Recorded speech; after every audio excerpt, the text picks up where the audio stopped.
ஸ்ரீ சுந்தரகாண்டம் 37வது சர்க்கம் சூடாமணியை அளித்தல். அன்னை சீதை கூறிய வார்த்தைகளின் முக்கியத்துவத்தை உணர்ந்து கொண்ட அந்த உயர்ந்த வானர வீரர் தர்மத்தின் அடிப்படையிலான அந்த பேச்சை கேட்டு மகிழ்ந்தார். அவர் இவ்வாறு பதிலுரைத்தார்: அன்னையே, உயர்ந்த சீதா தேவியே, நேர்மையான செயல்பாடு பற்றி நீங்கள் ஒரு உபதேசமே செய்திருக்கிறீர்கள். நீங்கள் சொன்னது கணவரிடம் விசுவாசமாக இருக்க உறுதி பூண்ட ஒரு பெண்ணின் இயல்பிற்கு ஏற்ற வகையில் இருக்கிறது. பெண்மைக்குரிய உங்கள் மென்மையான இயல்பு 100 யோஜனை அகலம் உள்ள இந்த கடலின் மீது நீங்கள் என்னால் தூக்கிச் செல்லப்படும் கடினமான அனுபவத்தை தாங்குவதை அனுமதிக்காது. நற்குணங்களுக்கு பெயர் பெற்ற ஜனக குமாரியே, ஸ்ரீ ராமபிரானை தவிர வேறு யாரும் உங்களை தொட அனுமதிக்க மாட்டீர்கள் என்று நீங்கள் சொன்ன 2வது காரணம் அந்த உயர்ந்த மனிதரின் மனைவியின் வாயிலிருந்து வந்தது பொருத்தமானதுதான். சிறந்த பெண்மணியே, உங்களை தவிர வேறு யார் தர்மத்தின் வழியிலான நடத்தை பற்றி இவ்வாறு விளக்க முடியும்? உயர்ந்த பெண்மணியே, நீங்கள் என்னிடம் சொன்னதையும் என் கண்முன் நீங்கள் செய்ததையும் காக்குஸ்த குல திலகரான ஸ்ரீ ராமபிரானிடம் நான் உடனே சென்று தெரிவிப்பேன். அன்னையே, உயர்ந்த பெண்மணியே, ராமபிரான் மீது நான் கொண்டுள்ள அதீத அன்பினாலும் அவருக்கு பிரியமானதையும் நன்மை பயப்பதையும் செய்ய வேண்டும் என்ற விருப்பத்தினாலும் நீங்கள் என்னுடன் வர வேண்டும் என்ற யோசனையை நான் தங்களிடம் தெரிவித்தேன். கடலை கடந்து இலங்கைக்குள் நுழைவது எவருக்கும் கடினமானது என்பதாலும் என் சக்தியின் மீது எனக்கிருக்கும் நம்பிக்கையாலும் தான் நான் உங்களிடம் இவ்வாறு கூறினேன். உங்களை ராமருடன் உடனே சேர்த்து வைக்க வேண்டும் என்ற ஆவல் எனக்கு ஏற்பட்டது. எனவே பெரியவர்களிடம் எனக்கு இருக்கும் அன்பினாலும் மரியாதையினாலும் உங்களிடம் இந்த யோசனையை கூறினேன். அதற்கு வேறு எந்த காரணமும் இல்லை. தூய்மையான பெண்மணியே, நீங்கள் என்னுடன் வர விரும்பாததால் நான் ஸ்ரீ ராமபிரானிடம் தெரிவிக்கப் போகும் செய்தி அவரிடம் நம்பிக்கை ஊட்டுவதற்கு அடையாள பொருள் ஏதாவது கொடுங்கள். ஹனுமான் இவ்வாறு கூறியதும் தேவலோக பெண் போன்று தோற்றமளித்த அன்னை சீதை சில விஷயங்களை நினைத்து கண்களில் நீர் பெருகியவராக இவ்வாறு கூறினார்: ஸ்ரீராமருக்கு தெரிந்த அவருக்கு இன்னும் நினைவிருக்கக்கூடிய சில விஷயங்களை பற்றி நான் உன்னிடம் கூறப்போகிறேன். இந்த விஷயங்களை நான் உன்னிடம் கூறப்போகும் அதே வார்த்தைகளில் அவரிடம் சொல்வாய். ஒருமுறை சித்திரக்கூட மலையில் வடகிழக்கு பகுதியில் மந்தாகினி நதிக்கு அருகில் நாம் வசித்து வந்தபோது சித்தாசிரமத்தில் நீர்நிலைகளில் பூக்கள், பழங்கள், கிழங்குகள் மிகுந்த பசுமையான நிலங்களிலும் நாம் மிக மகிழ்ச்சியாக விளையாடி கொண்டிருப்போம். நீண்ட நேரம் விளையாடிய பிறகு நீங்கள் களைத்து போய் ஆசிரமத்திற்கு வந்து உங்கள் தலையை என் மடி மீது வைத்து படுத்து கொண்டு ஓய்வெடுத்து கொண்டிருந்தீர்கள். அப்போது மாமிசம் உண்பதில் ஆசை கொண்டிருந்த ஒரு காகம் அங்கே காய வைத்திருந்த மாமிசத்தை தன் கூரிய அலகால் கொத்தியது. அதை பயமுறுத்தி விரட்டுவதற்காக நான் ஒரு மண் கட்டியை எறிந்தேன். பசி மிகுந்த அந்த காகம் அந்த மாமிசத்தை விட்டுவிட்டு பயந்து ஓடுவதற்கு பதில் என்னை சுற்றி சுற்றி வந்து அதன் அலகினால் என்னை கொத்த ஆரம்பித்தது. இவ்வாறு அந்த காகத்தால் தொந்தரவு செய்யப்பட்டதும் நான் அதை துரத்துவதற்காக என் இடுப்பு பட்டையை கழற்றினேன். அதனால் என் உடை தளர்ந்தது. தற்செயலாக கண் விழித்து தாங்கள் என்னை அந்த நிலையில் பார்த்தீர்கள். பிறகு நீங்கள் என்னை கேலி செய்து சிரித்தீர்கள். நான் மிகவும் கோபமடைந்தேன்.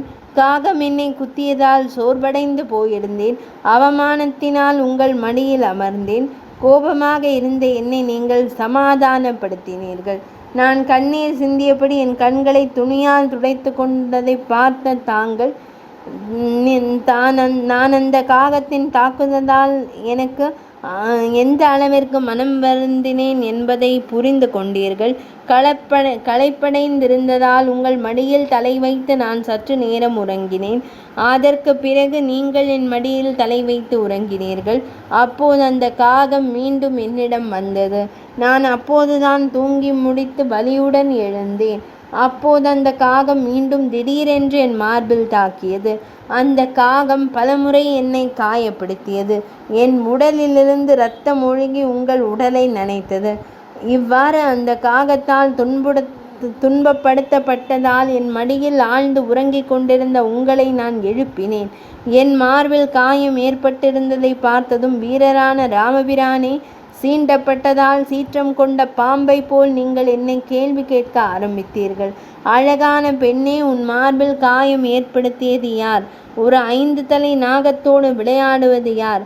இவ்வாறிடம் என்னிடம் கேட்ட பிறகு தாங்கள் சுற்றும் முற்றும் பார்த்தபோது தன் அலகும் கால்களும் இரத்தத்தில் தோய்ந்தெடுத்தது போல் ஒரு காகம் என்னை பார்த்து கொண்டு நின்றதை பார்த்தீர்கள். அந்த காகம் இந்திரனின் பிள்ளை, பறவைகளின் தலைவன். வேகத்தில் அது காற்றிற்கு நிகரானது. எனவே அது கன நேரத்தில் பூமிக்குள் மறைந்து விட்டது. அதற்கு பிறகு நீங்கள் கோபத்தினால் விழிகளை உருட்டியபடி அந்த காகம் குறித்து ஒரு பயங்கரமான சபதம் செய்தீர்கள். ஆசனத்திற்காக போடப்பட்டிருந்த தர்ப்பையிலிருந்து ஒரு புல்லை எடுத்து கொண்டு அந்த புல்லை பிரம்மாஸ்திரத்தை ஜபித்து அதை அந்த பறவையின் மீது செலுத்த தயாரானீர்கள். அது யுகம் முடியும் தருவாயில் கொழுந்துவிட்டு எரியும் தீயை போல் ஜொலித்தது. அந்த எரியும் அஸ்திரத்தை நீங்கள் அந்த காகத்தை நோக்கி வீசினீர்கள். அந்த காகம் வானில் பறந்தபோது அந்த அஸ்திரம் அதை துரத்தியது. உயர்ந்த நிலையில் இருந்த பலரிடமும் பாதுகாப்பு கோரியபடி அது எல்லா பகுதிகளிலும் பறந்து சென்று எல்லா இடங்களிலிருந்தும் உதவி கோரியது. 3 உலகங்களிலும் திரிந்த பிறகு மகரிஷிகளாலும் முனிவர்களாலும் தேவர்களாலும் அதன் தந்தையான தேவேந்திரனாலும் உதவி மறுக்கப்பட்ட பின் இறுதியில் அது திரும்பி வந்து உங்கள் காலடியில் அடைக்கலம் கோரியது. தங்கள் திருவடியில் வீழ்ந்த காகம், ராமபிரானே, உங்களிடம் அடைக்கலம் கோருபவர்கள் எதிரிகளே ஆனாலும் நீங்கள் அவர்களை காப்பது தங்களது வழக்கம். அந்த காகம் கொல்ல தகுந்தது என்ற போதும் கீழே விழுந்து அடைக்கலம் கோரி உங்களின் திருப்பாதங்களில் விழுந்த அந்த காகத்திற்கு நீங்கள் அடைக்கலம் கொடுத்தீர்கள். எந்த வழியும் காண முடியாமல் உங்களிடம் திரும்பி வந்த முக்கியத்துவமற்ற அந்த ஜீவனை பார்த்து, இந்த பிரம்மாஸ்திரம் வீணாக போக முடியாது, நான் அதை என்ன செய்ய வேண்டும் என்று சொல் என்று தாங்கள் கேட்டீர்கள். அப்போது அந்த காகம் கூறியது, அப்படியானால் அந்த அஸ்திரம் எனது வலது கண்ணை அழிக்கட்டும். அந்த அஸ்திரமும் அவ்வாறே செய்தது. அதன் வலது கண் அழிக்கப்பட்டாலும் அந்த காகம் தன் இடது கண் பாதிக்கப்படாமல் தப்பியது. அதற்கு பிறகு காகங்களுக்கு ஒரு கண் தான் இருக்கிறது என்பது எல்லோரும் அறிந்ததே. மற்றொரு கண் மாறு கண்ணாக இருக்கும். பிறகு அந்த காகம் உங்களுக்கும் தசரதருக்கும் வணக்கம் தெரிவித்து உங்கள் அனுமதி பெற்று அது வீடு திரும்பியது. உலகங்களின் தலைவரே, எனக்காக நீங்கள் ஒரு காகத்தின் மீது கூட பிரம்மாஸ்திரத்தை ஏவினீர்கள். அப்படி இருக்கும்போது என்னை உங்களிடமிருந்து கடத்தி வந்தவனை நீங்கள் ஏன் இன்னும் பொறுத்து கொண்டிருக்கிறீர்கள்? மனிதர்களுக்குள் மேலானவரே, இவ்வளவு சக்தி படைத்தவரும் இருக்கும் நீங்கள் உங்களை என் கணவராகவும் பாதுகாவலராகவும் எஜமானராகவும் கொண்டிருக்கும் எனக்கு இப்போது எஜமானர் இல்லாத நிலை ஏற்பட்டுள்ளது. எஜமானர் இல்லாத நிலைக்கு ஆளாகியிருக்கும் என் மீது கருணை கொள்ளுங்கள். மற்றவர்களின் துயரத்தை போக்குவதும் அவர்களுடைய துன்பங்களிலிருந்து விடுபட அவர்களுக்கு உதவுவதுமான மிக உயர்ந்த தர்ம செயல்கள் என்று தாங்கள் சொல்ல நான் கேட்டிருக்கிறேன். என் கணவரான உங்களை அளவற்ற சக்தியும் ஊக்கமும் உள்ளவராக செய்ய இயலாதவை என்று கருதப்படும் செயல்களை செய்து முடிப்பவராகவும் எதற்கும் கலங்காதவராகவும் கடலை போன்ற ஆழம் உள்ளவராகவும் இந்த உலகம் முழுவதற்கும் தலைவராக விளங்குபவரின் கம்பீரம் உள்ளவராகவும் நான் தங்களை அறிந்திருக்கிறேன். இவ்வாறு எல்லா சாஸ்திரங்களிலும் விற்பன்னராகவும் உண்மையானவராகவும் சக்தி வாய்ந்தவராகவும் இருக்கும் லகுகுல திலகரான ஸ்ரீ ராமபிரான் ஏன் தன் அஸ்திரங்களை அரக்கர்கள் மீது இன்னும் செலுத்தவில்லை? எந்த ஒரு நாகரோ கந்தர்வரோ அசுரரோ அல்லது மருத்தோ ராமபிரானுடன் மோதும் அளவிற்கு சக்தி படைத்தவர் அல்ல. என் நலத்தில் அவருக்கு சிறிதளவாவது அக்கறை இருக்குமானால் அவர் ஏன் தன் கூர்மையான ஆயுதங்களினால் அரக்கர்களை இன்னும் அழிக்கவில்லை?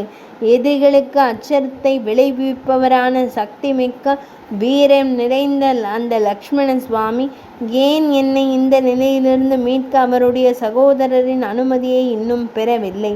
காற்றைப் போலவும் நெருப்பைப் போலவும் சக்தி உள்ளவர்களாக இருந்தும் மனிதர்களுக்குள் சிங்கங்களாக இருக்கும் இந்த இருவரும் தேவர்களால் கூட வெல்ல முடியாதவர்களாக இருந்தும் ஏன் என்னை கைவிட்டு விட்டார்கள்? எந்த எதிரியும் வீழ்த்தக்கூடிய வீரர்களாக இருந்தும் அவர்கள் என் நிலைமையை பற்றி அறிந்து கொள்வதில் கூட அக்கறை கூட காட்டவில்லை. இதற்கு நான் செய்த பாவம் காரணமாக இருக்கலாம். கண்களில் நீர் மல்க விதேக நாட்டு இளவரசி பேசிய இந்த பரிதாபம் ஏற்படுத்தும் மனதை தொடும் சொற்களை கேட்டதும் வாயுபுத்திரரான வீர ஹனுமான் இவ்வாறு கூறினார். உயர்ந்த பெண்மணியே, அன்னை சீதையே, உங்களின் பொருட்டு துயரத்தில் ஆழ்ந்திருக்கும் ராமருக்கு வேறு எதிலும் ஆர்வமில்லை என்பதை நான் உங்களிடம் சத்தியம் செய்து கூறுகிறேன். ராமபிரான் இவ்வாறு சோகத்தில் மூழ்கியிருக்கும் போது லக்ஷ்மண சுவாமியும் அதே விதமாக பாதிக்கப்பட்டிருக்கிறார். புனிதம் வாய்ந்தவரை, அதிர்ஷ்டவசமாக தாங்கள் கண்டுபிடிக்கப்பட்டிருக்கிறீர்கள். இது துயரப்படுவதற்கான நேரம் அல்ல. ஏனெனில் உங்கள் துயரத்தின் முடிவு கண்ணுக்கு தெரிகிறது.